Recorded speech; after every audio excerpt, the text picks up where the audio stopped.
warm welcome. So the other day I was just thinking, what was the most important thing I learned about photography when I first started taking pictures? What would I recommend to someone just starting out that wants to learn photography using a full manual camera? One that just has shutter speeds, f-stops, focus, and no light meter, just using the basic functions of the camera. So I was thinking back to when I first started learning to take pictures, and my father showed me how a camera operates. He showed me how to load the film into a camera, how to advance the film, how to focus the lens, how to adjust the aperture ring, how to adjust the shutter speeds. And those are the basic functions of how the camera works. But what was the most important thing that I learned when I started off? Well, it turns out to be the Sunny 16 rule. But at the time when I was learning to take pictures, I didn't know it was the Sunny 16 rule.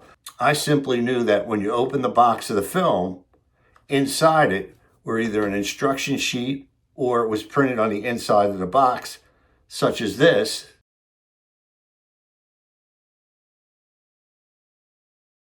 And that was all the settings you needed to take pictures outside with that particular film. Now, inside I used the flash, and I just simply used the guide on the back of the flash. But for the first year and a half that I took pictures, I didn't have a light meter. I just used that information. Little did I know that was the Sunny 16 rule. And the Sunny 16 rule really was the foundation for me learning to read light. And I think it's really important for someone who's starting out, okay, to really get a comprehension of the Sunny 16 rule. But just basically, it's whatever ISO film you're using. So if I'm using 400 speed film, you take one over 400, and that's the shutter speed, 1/400th of a second. That would you use when you set the lens to f16 on a bright sunny day. And whatever film you're using, so if I was using 200 speed film, it was 1/200th of a second, but it was always f16. Therefore, it was the Sunny 16 rule. So take notice in this example that the shutter speed remains the same. We're using ISO 200 speed film, and the instructions call for a 1/250th of a second because a camera doesn't have a 1/200th of a second in most cases. This is generally a 1/250th of a second, which we're using here. And what changes as the lighting conditions change is the aperture. So as we go from bright sun to hazy conditions to shady conditions, you'll see the different changes in the aperture. And of course, as the light decreases, we have to open the lens more.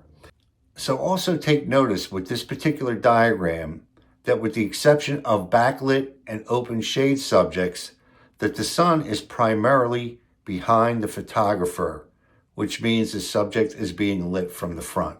This is just basic understanding of reading the light and understanding that if the light decreases, you need to let more light into the camera, whether it's either slowing the shutter down or it's opening up the aperture and setting the exposure accordingly.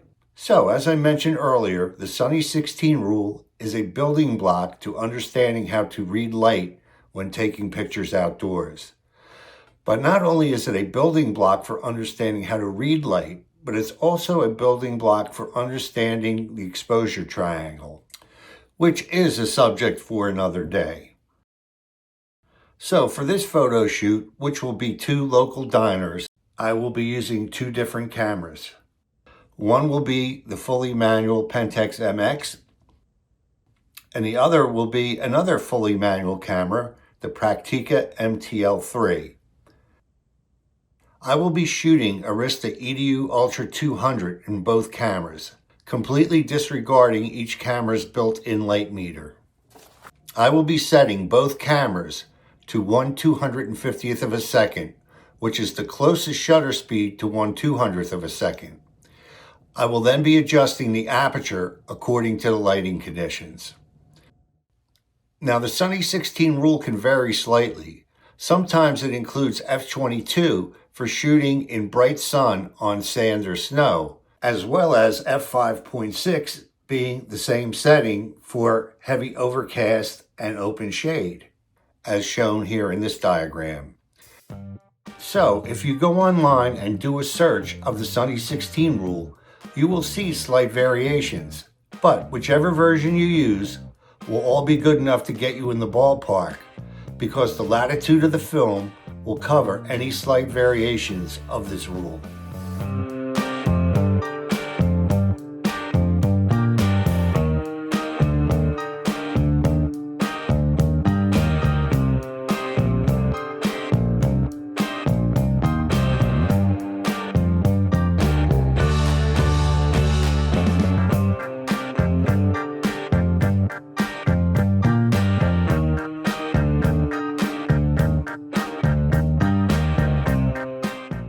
So for me, the Sunny 16 rule is a great backup or safety net when I'm taking pictures outside. I always keep it in the back of my mind, and I think it's a great tool for everyone, whether shooting film or digital, especially if you like to use manual exposure.